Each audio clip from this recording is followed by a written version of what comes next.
இறையேசுவிலே பிரியமான சகோதர சகோதரிகளே, உங்கள் எல்லோருக்கும் ஆண்டவராகிய இயேசு கிறிஸ்துவின் பெயரால் காலை வணக்கங்கள் மற்றும் வாழ்த்துக்கள். நான் உங்கள் அகஸ்டின் வேதியன். இன்று ஜூலை மாதம் 15ஆம் தேதி 2024ஆம் ஆண்டு. ஆண்டவரின் மடியில் 5 நிமிடங்கள். இன்றைக்கு நற்செய்தி கொஞ்சம் மனசுக்கு நெருடலை கொடுக்குற மாதிரி இருக்கும். என்னடா ஏசப்பா இப்படி சொல்கிறாரே, நான் உங்களை இவ்வளோ அன்பு செய்கிறேன் என்று அன்புக்கே அதாவது அன்புக்கு இலக்கணமாக திகழ்ந்த அவர், நான் உங்களை பிரிப்பேன், நான் வாளையே கொண்டு வந்தேன், நான் அமைதியை கொண்டு வரேன்னு நினச்சிக்காதீங்க. நீங்கள், நான் வாளையே கொண்டு வந்தேன். தந்தைக்கு எதிராக மகனையும், தாய்க்கு எதிராக மகளையும், மாமியாருக்கு எதிராக மருமகளையும் நான் பிரிக்க வந்தேன். ஒருவருடைய பகைவர் அவங்க வீட்டில் தான் இருக்கிறாங்க. இந்த வார்த்தைகளை சொல்லும் பொழுது நமக்கு ஏசப்பையன் எப்படி சொல்கிறாரு? கடவுள் மனசாக தான் ஒன்று தானே சேர்க்கணும். அது பிரிக்கிறது கடவுளுடைய வேலை இல்லையே. முதல்ல படிக்கும்பொழுது எனக்கு இப்படி தான் தோணுச்சு. ஆனால் உள்ள ஆழமாக போய் படிக்கும்பொழுது தான் கரெக்ட். சொன்னது 100க்கு 200 மடங்கு கரெக்ட். கடவுள் பிரிக்கத்தான் வந்தார். கடவுள் பிரித்து எடுத்தார் இல்லையா? என்ன சொல்கிறது, ஒரு வலையில் மீன் பிடிச்சி வர வச்சிங்களேன், அதில் மீனும் இருக்கும், சங்கு கூழாங்கல் அதுவும் கிடக்கும். அப்போ என்ன பண்ணுவாங்க, நல்லதை மட்டும் மீனை மட்டும் பொறிக்க வச்சு மீதியை, அப்போது மீனவனுடைய தவறாது கிடையாது. எது நன்மை தருமோ, எது நன்மை பயக்குமோ, எது நமக்கு உகந்ததோ அதை தனக்கென கடவுள் பிரித்து வைத்துக் கொள்கிறார். இப்போ யோசிச்சு பாருங்க, கடவுள் இப்படி பிரிப்பேன்னு சொன்னது சரியா தவறா? 100க்கு 200 மடங்கு சரி. வாளையே கொண்டு வந்து அமைதியை கொண்டு வரல. வாள் எதற்கு? வெட்டி பிளப்பதற்கு, 2ஆ பிரிக்கும். அப்படிப்பட்ட விஷயத்தை நான் கொண்டு வந்திருக்கிறேன். சரி, ஏன் அப்படி பிரிக்கிறாரு? என்ன காரணம்? ஒரு வீட்டில் அப்பா மகன் நான் பிரிப்பேன், அம்மா மகள் நான் பிரிப்பேன், மாமியார் மருமகள் நான் பிரிப்பேன். ஏன் என்ன காரணம்? ஒரு சின்ன குட்டி கதை. ஒருவர் என்ன பண்ணார், வேளாங்கண்ணி மாதாவுக்கு வேண்டுதல், மாதாவே நான் இந்த திருநாள்லேருந்து அடுத்த திருநாளுக்கு நான் வரும்பொழுது நான் என்ன பண்ணுறேன், இந்த உண்டி நிறையா காசு சேர்த்து வச்சு கொண்டு மாதா உங்கள் பாதத்தில் காணிக்கையாக கொடுக்குறேம்மா அப்படின்னு அவர் மாதாவிட்ட வேண்டிக்கிட்டார். அவனை செஞ்சார். தினமும் அவர் கை கிடைக்கிறத உண்டியில் போட்டு வச்சார். உண்டி நனைஞ்சிக்கிட்டே வருது. தினமும் அந்த காசு அவருக்கு கிடைக்கிறத சேர்த்து வைக்கிறார். ஒரு மாதிரி என்ன பண்ணுறாங்க, அவங்களுடைய மனைவி, ஏங்க வீட்டுக்கு சாப்பாட்டுக்கு காசு இல்லைங்க, ரொம்ப கஷ்டமாக இருக்குது, ஒரு 100-200 தான் கொடுங்க, அரிசி பருப்பு வாங்கி வைக்கிறேன், ஊடு இருக்குது என்று சொல்கிறாங்க. அது என்கிட்ட என் காசு இருக்குது, என்கிட்ட எங்கே காசு இருக்குது என்று அது மறுக்கிறார். அதை வச்சுருக்கல உண்டியில் நம்ம விட்டு பிள்ளைங்க சாப்பாட்டுக்கு வழியில்லாமல் அதுங்க வீட்டு குடும்பத்தில் கொடுங்க, 200-200 கொடுங்க திட்டுறாரு. வரிக்குதா உனக்கு? மாதா காசு, அதை போய் போ விரட்டி விடுகிறார். கொஞ்ச நாள் போது உண்டி நிறைஞ்சிக்கிட்டே வருது. அவங்களுடைய செல்ல மகள் குட்டி பொண்ணு வரா. அப்பா எங்கள் ஸ்கூலில் எல்லாரும் பிக்னிக் போகிறாங்கப்பா, எனக்கு ஒரு 200 ருபீஸ் தான் கொடுங்கப்பா, நானும் போகிறேன்ப்பா டூருக்கு, எல்லா பிள்ளைகளும் போகிறாங்கப்பா. என்கிட்ட ஏதோம்மா காசு சொல்லு பாப்பா, உங்களுக்கு தெரியாமல் அப்பாட்ட காசு இருக்குதா? இந்த மாதிரி நீங்கள் கேட்குறீங்களே, அதுவும் அந்த பெட்டியில் நீங்கள் நிறைய காசு போட்டு வச்சுருக்கீங்களே, அதை 200 ருபீஸ் எனக்கு கொடுங்கப்பா ப்ளீஸ்ப்பா, எல்லா பிள்ளைகளும் போகிறாங்கப்பா. சாத்தான உனக்கு புத்திக்கு தான் உனக்கு, அது சாமி காசு, அந்த காசு இருக்காது, சாமி காசு, ஓ விரட்டி விடுகிறார். கொஞ்ச நாள் போகிறது, உண்டி நிறைய போகுது, ஃபுல்லாக வரப்போகுது. அப்போது பக்கத்து வீட்டு சகோதரி ஓடி வராங்க ஒரு இரவு நேரத்தில். அண்ணா அண்ணா அண்ணா என்னம்மா எங்கள் வீட்டுக்காருக்கு கால் அடிபட்டு போச்சுண்ணே, அவசரமாக அவர் ஹாஸ்பிட்டலுக்கு கூப்பிட்டு போனேன், என்கிட்ட ஆட்டோ கூட கையில் காசு இல்லைண்ணே, ஒரு 200 தான் கொடுங்கண்ணே, என் புருஷன் ஆட்டோவுக்கு காசு ஆஸ்பத்திரி சேர்க்கணும், எல்லாம் கால் அவருக்கு ரொம்ப கஷ்டமாயிட்டு நடக்க முடியாமல் ரத்தம் ஊற்றுனேன், ஒரு 200 கொடுத்து ஹெல்ப் பண்ணி நான் நாளைக்கு கொடுக்குறேண்ணே. 10 பைசா கூட இல்லைம்மா, என்கிட்ட ஏது இருக்குன்னு சொல்லு, நீங்கள் 200 கேட்குற என்கிட்ட எங்கேருந்து நான் போகிறது என்று அவர் மறுக்கிறார். அவங்க மனைவி பார்க்குறாங்க, ஏங்க அவ்வளோ அந்த அம்மா போய் கேட்டு என்ன பண்ண, அடுத்த வீட்டுக்கு வேறு அவனே புஷ் அடிப்பட்டு கிடக்கும், அடுத்த வீட்டுக்கு ஹெல்ப் கேட்க போயிட்டாங்க அந்த அம்மா. அவங்க மனைவி சொல்கிறாங்க, ஏங்க அதை ஒண்டியில் அவ்வளோ காசு வச்சுருக்கீங்களே, பக்கத்து வீட்டு சகோதரி ஏதோ அவசரம் ஏதோ கொடுத்தா என்னங்க, ஏண்டி முன்ன சொன்னால மாட்டேன் நான், அது மாதா காசு என்று மறுக்கிறார். அதே போல கொஞ்ச நாள் ஆச்சு, உண்டி ஃபுல்லாக நிறைஞ்சிது. அந்த காசை அப்படியே உண்டியில் அப்படியே கொண்டு போயிட்டு துணியில் மூட்டையாக கட்டி என்ன பண்ணார், வேளாங்கண்ணிக்கு போனார். அந்த காசை மாதா உண்டியில் அப்படியே தொப்புன்னு போட்டார். சகோதரிகளே, இந்த காணிக்கையை அன்னை மரியாள் ஏற்றுக்கொள்வாரா? யோசிச்சு பார்க்கணும். அன்னை மரியாள் கையில் அழகாக சிரிச்சுட்டு இருக்கார் ஏசப்பா, குட்டி ஏசப்பா, குழந்தை இயேசு. அந்த குழந்தை இயேசு அந்த காணிக்கையை இன்று நிறையா மூட்டை கட்டி போடுறாரு. இந்த காணிக்கையை அந்த குழந்தை இயேசு ஏற்றுக்குவாரா? உங்களுக்கிட்டே அந்த கருத்தை விட்டுடுறேன். இப்படி ஒரு கணவர், இப்படி ஒரு மனைவி, இப்படி ஒரு மகள், இவங்க 3 பேருக்குள்ள பிளவு வருமா வராதா?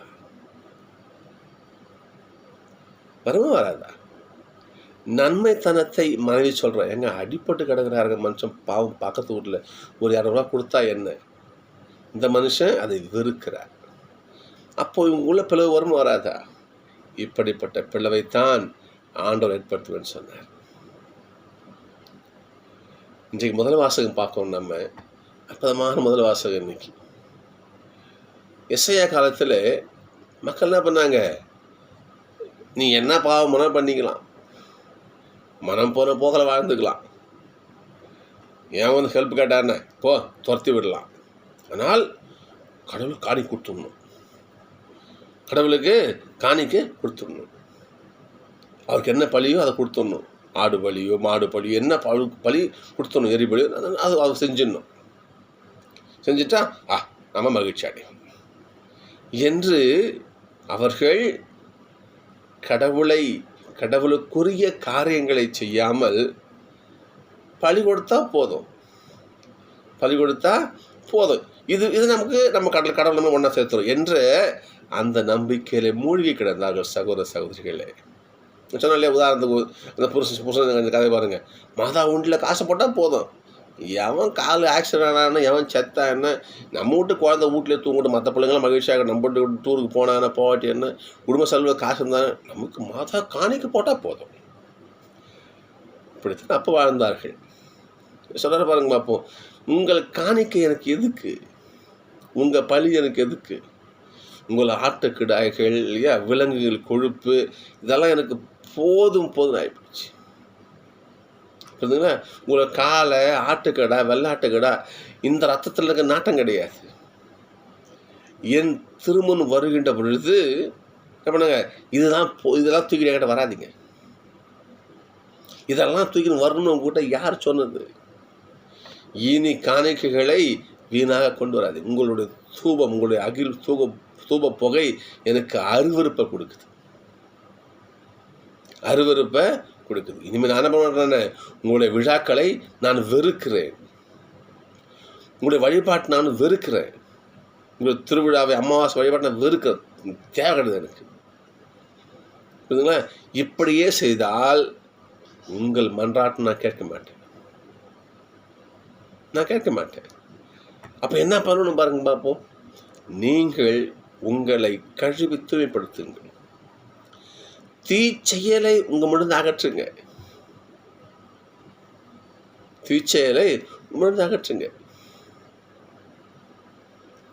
பகுதியில் வரும் பாருங்க. எது உண்மையான நோன்பு? நீங்கள் நோன்பிருக்கும் காலத்திலேயே உங்கள் ஆதாயத்தை தான் நாடுறீங்க. உங்கள் ஆதாயத்தையும் நாடுறீங்க. நீங்க எனக்கு அதை செய்ய மாட்டுறீங்க இல்லையா?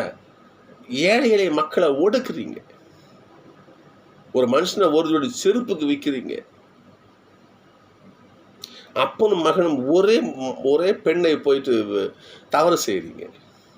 இப்படிப்பட்ட இழி செயலெல்லாம் செஞ்சுக்கிட்டு நீங்கள் நோன்பு இருக்கிறீங்க. அப்படிப்பட்ட நோன்பு எனக்கு அவசியம் கிடையாது என்று ஆண்டவர் சொல்வார். இங்கே பாருங்க, உங்கள் தீச்செயலை முதல்ல அகற்றுங்க. ஐயா, உங்கள் காணிக்கை யாருக்கு வேணும்? நீ கொடுக்குற காணிக்கை நான் உனக்கு போட பிச்சு ஆண்டவர் சொல்கிறார். உன்னை எகிப்திலிருந்து நான் கூட்டு வந்தனே, இதுக்கு என்ன காணிக்கை கொடுத்த? நீ எனக்கு நீ என்ன காணிக்கை கொடுத்த சொல்லி பார்ப்போம். காணிக்கை உங்களை மீட்டு கொண்டு வந்து நான் கிடையாது. நான் கொடுத்து நீ வாழ்ந்த அன்னைக்கு நான் உன்னை கையில் தாங்கி கூட்டு வந்தேன். ஒரு கழுகு எப்படி தான் தோல் சும அந்த தோல் சுமந்து உங்களை கூட்டணும். நான் என்ன காணிக்கை கொடுத்தீங்க? நீங்கள் எனக்கு நீங்கள் திரும்ப காணிக்கை அவசியம் இல்லை. நல்லவங்களாக இருந்தால் போதும். சொல்ல பாருங்க பார்ப்போம். தீச்செயலை என் முன்னிருந்து அகற்றுங்கள். தேவைகளை தூக்கி போடுங்க. புரியுங்க பார்ப்போம். நன்மை செய்ய கற்றுக்கொள்ளுங்கள். நல்லது செய்யுங்க. நான் சொன்ன கதை தான். அந்த கதையில் பாருங்க பார்ப்போம். பக்கத்து வீட்டுக்காரங்க அடிப்பட்டு ரத்தம் சொட்ட கிடக்கிறான். ஒரு 100 கொடுத்து உதவி செஞ்சா என்னையா சொல்லுங்க பார்ப்போம். என்ன நீ வாலின் படுப்பார் சொல்லுங்க பார்ப்போம். அதை விட காணிக்க அவசியமா? தேவையில்லை. சொல்ல பாருங்க. நன்மை செய்ய கற்றுக்கொள்ளுங்கள். நீதியை நாடி தேடுங்கள். ஒடுக்கப்பட்டோருக்கு உதவி செய்யுங்கள். திக்கற்றவர்களுக்கு நீதி வழங்குங்கள். கைம்பெண்ணுக்காக நீங்கள் உதவி செய்யுங்க. நீங்கள் இதையெல்லாம் பண்ணீங்கன்னா இதுதான் எனக்கு தேவையான காணிக்கை. ஓசை 6:6 பலிகளை அல்ல இரக்கத்தையே விரும்புகிறேன். இவ்வாறு ஒரு குடும்பத்தில் நீதியை விரும்புகிற ஒரு நபர் இன்னொரு நபர் என்ன பண்ணுறாரு? அவருக்கு என்ன வேணால் பண்ணிக்கலாம், நான் பழி கொடுத்துட்றேன். இந்த நபர் இதை கடவுள் பிரிப்பாரா? பிரிக்க மாட்டார். நிச்சயம் பிரிப்பார். தனக்குரிய பிள்ளையை தனக்கு நான் நிச்சயம் எடுப்பார். நீ வாசகம் தானே, வாழையே கொண்டு வந்தேன், நான் பிரிப்பேன். அப்பாவும் மகனையும் பிரிப்பேன், தாயும் மகளையும் பிரிப்பேன், மாமியாரை மருமகளையும் பிரிப்பேன், பிரிச்சே தீருவேன். ஏனென்றால் எனக்கு தேவையான பிள்ளை எடுத்துக்கிறேன். தேவையில்லையா? தூக்கி வந்துடும். நெல்லும் பதறும் ஒன்றா இருக்குது. பிரிக்கிறாரு. பதரெல்லாம் ஓடி போய் விழுந்துடுது. நெல்மணி அங்கே தங்குது, சாப்பாட்டுக்கு பயன்படுது. விவசாயி பிரிக்கிறான். கடவுள் விவசாயம் செய்கிறார். நெல்மணியில் பிரித்து எடுப்பார் அவர். நான் ஃபஸ்ட்டு படிக்கும்பொழுது கடவுள் ஏசப்பா இப்படி சொல்கிறாரு, நான் குடும்பத்தை பிரிப்பேன்னு சொல்கிறாரு. அப்படி எனக்கு ஒரு மண்டையில் அப்படி ஓடுது. அப்புறம் ஆழ படிக்கும்போது தான் தெரியுது, சரிதான் ஏசப்பா சொன்னது. கடவுள் நன்மை செய்கிறவர்களை தனக்கென பிரித்து எடுப்பார், நிச்சயம் எடுப்பார். இன்றைக்கு திருப்பாடல் ரொம்ப பிடிச்சது. திருப்பாடல் இன்னைக்கு ரொம்ப பிடிச்சது இல்லைங்களா? தம் வழியை செம்மைப்படுத்துவோர் கடவுளுடைய மீட்பை கண்டடைவர். வேற என்ன சொல்லுங்க பார்ப்போம். உன்னுடைய பழிப்பொருளால் நீ காசு, அதாவது கடவுளுக்கு லஞ்சம் கொடுக்க முடியாதுயா. கடவுளுக்கு லஞ்சம் கொடுக்க முடியாது. நம்ம தர காசுக்காகவோ, நம்ம தர காணிக்கை பொருட்களுக்காகவோ, நம்ம தர மெழுகுவர்த்திக்கு, நம்ம தர மாத சேர்த்துற புடவைக்காகவோ கடவுள் வாயை பிறந்து நிற்க மாட்டார். நம்மக்கிட்ட இருக்கிறது அனைத்தும் அவர் போட்ட பிச்சை. அதையே நமக்கு கொடுத்து அவர் பிளாக்மெயில் பண்ண செய்ய முடியாது. இல்லைங்களா? எப்படி ஆண்டவர் அணுகலாம்? தன் வழியை செம்மைப்படுத்துவோர் கடவுளுடைய மீட்பை என்ன பண்ணுவாங்க? கண்டடைவார்கள். நீங்கள் இன்னும் சொல்ல பாருங்க பார்ப்போம். என் விதிமுறைகளை ஓதுவதற்கு என்ன உரிமை சொல்லி பார்ப்போம். கேட்குறாரு. நீ கடவுளுக்கு காணி கொடுத்தா போதும், உன் உன் மனமான போக்கில் வாழ்வ. அப்படி வாழற நீ என் நியமங்களை ஓதுவதற்கு நீ என்ன தகுதி இது உனக்கு? என்னை பற்றி பேச என்ன உனக்கு அருகதை சொல்லு பார்ப்போம். படுங்க பார்ப்போம், என்ன அருகதை சொல்லுங்க பார்ப்போம். நீங்கள் பாருங்க பார்ப்போம். நீங்கள் உங்கள் குற்றங்களின் கண்முன் அப்படி நிற்குது. அப்படியே உங்கள் குற்றம் என் கண்முன்னே நிற்குது. எனவே அதை திருத்து. உங்களுடைய காணிக்கைகள் அவசியம் கிடையாது. அந்த தவறை திருத்து. நல்ல பிள்ளையா திருந்தி நீ என்கிட்ட வா. அப்படி உங்கள் வழியை நீங்கள் செம்மைப்படுத்தினால் என்னுடைய மீட்பறிங்க வா நீ பெறுவீங்கன்ட்டு திருப்பாடல் ஆத்மா திருப்பாடல் பாருங்க பாப்பா. நீங்கள் முதல் வாசகத்திலேயே கடைசியாக இருக்கிற அந்த ஒரு 2-3 வசனம் அவ்வளோ அற்புதமான வசனம். இன்றைக்கி கன்க்ளூஷன் உனக்கு தியானமே அதான் பாருங்கள். ஃபுல்லாக ஒரு தடவை படிக்கிட்டுங்களா பாருங்கள். நல்ல வசனம் பாருங்களேன். உங்களை கழிவு தூய்மைப்படுத்துங்கள், உங்கள் தீச்செயலை என் முன்னிருந்து அகற்றுங்கள், தீமை செய்தலை விட்டொழியுங்கள், நன்மை செய்ய கற்றுக்கொள்ளுங்கள். ஏசப்பா பாருங்க, ஏசப்பா சென்றனால என்ன பண்ணாரு? நன்மை செய்து கொண்டே போனாராம் அவர். ஏசப்பா சென்ற இடமெல்லாம் நன்மை செய்து கொண்டே சென்றவர் ஏசு. அவரை நம்ம வணங்குறோமே, ஏசப்பா அவர் கையெழுத்து கும்பிட்றோமே, நம்ம நன்மை செய்யாமல் இருக்கலாமா? யோசிச்சு பாருங்க பாப்போம்.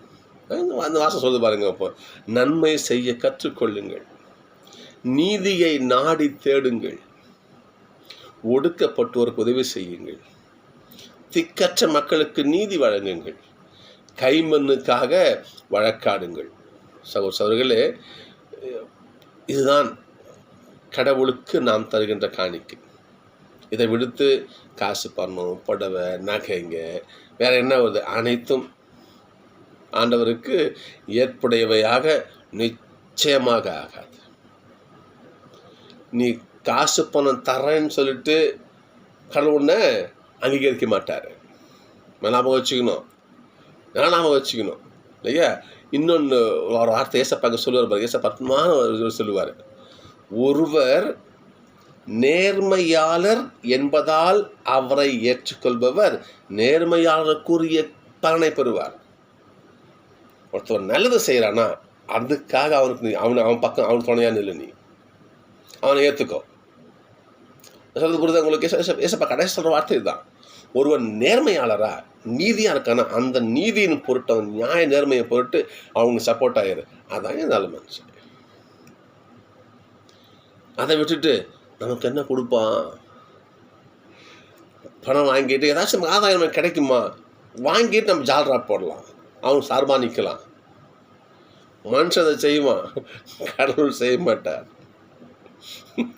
ஏசப்படைய வார்த்தைகளை ஆழமாக நம்ம படிக்கணும். சொல்ல பாருங்க, இறைவாக்கினன் என்பதையும் பொருட்டு அவனை நம்பணும், விசுவசிக்கிறான், அவனை ஏற்றுக்கணும். நீ அவன் ஆண்டோடைய வார்த்தையை சொல்கிறான், உண்மையாக இருக்கும், சத்தியமாக இருக்கும் அந்த வார்த்தை, நான் நம்புகிறேன், நல்ல மனுஷன் இறைவாக்கின் என்று அவனுடைய வார்த்தையின் பொருட்டு, அவன் இறைவாக்கின் பொருட்டு, அவன் செய்யும் பணியின் பொருட்டு, அவனுக்கு ஆண்டோடைய ஆசீர்வாதத்தை பொருட்டு அவனை ஏற்றுக்கோ. அப்படி ஏற்றுக்கொண்டால் அந்த இறைவாக்கினர் பெறும் ஆசீர்வாதத்தை நீயும் பெறுவேன். ஏசப்பா சொல்றாரு பாருங்க, இறைவாக்கினர் ஒருவரை அவர் இறைவாக்கினர் என்பதால் ஏற்றுக்கொள்ளப்படுவோர் இறைவாக்கினருக்குரிய கைமாறை பெறுவர். மாறாக நமக்கு என்ன கொடுப்பான், இவனால் நமக்கு என்ன ஆதாயம், அப்பதான் நம்ம ஏற்றுக்கலாம். மனுஷ பார்வை, கடவுளுடைய பார்வை கிடையாது. கடவுள் நீ நல்லவனா நான் ஏற்றுக்கிறேன். அதை விட்டுட்டு லஞ்சம் கொடுத்து சாமி கிட்ட நம்ம சிபாசுக்கு அதான் நீ வாசகம் சொல்லுது. இன்னைக்கு இன்னும் பாருங்க, அப்போ நேர்மையாளர் ஒருவரை அவர் நேர்மையாளர் என்பதால் ஏற்றுக்கொள்பவர் நேர்மையாளருக்குரிய கைமாறினை பெறுவார். எவ்வளோ ஆழமான வார்த்தை பாருங்க பார்ப்போம். இதையே தான் ஆண்டவரும் செய்வார். நீ என்னதான் காசு பணத்தை கொட்டி கொடுத்து கடா வெட்டி கொடுத்து அப்படியே நீ நிலவு மாதிரி வெளிவேஷம் போட்டா என்னை நோக்கி ஆண்டவரைன்னு கோரவெல்லாம் மோட்சம் தர முடியாது. ஏசப்பா சொன்ன வார்த்தை. மாறாக அவனுடைய வார்த்தைப்படி அவன் வாழுகிறானோ அவனே சேருவான். எனவே கடவுளுக்கு வேண்டியது காணிக்கை அல்ல, நொறுங்குண்ட உள்ளமே. ஓசை 6:6 பலிகளை அல்ல, கடவுள் இரக்கத்தையே விரும்புகிறார். நன்றி, நாள் சந்திப்போம்.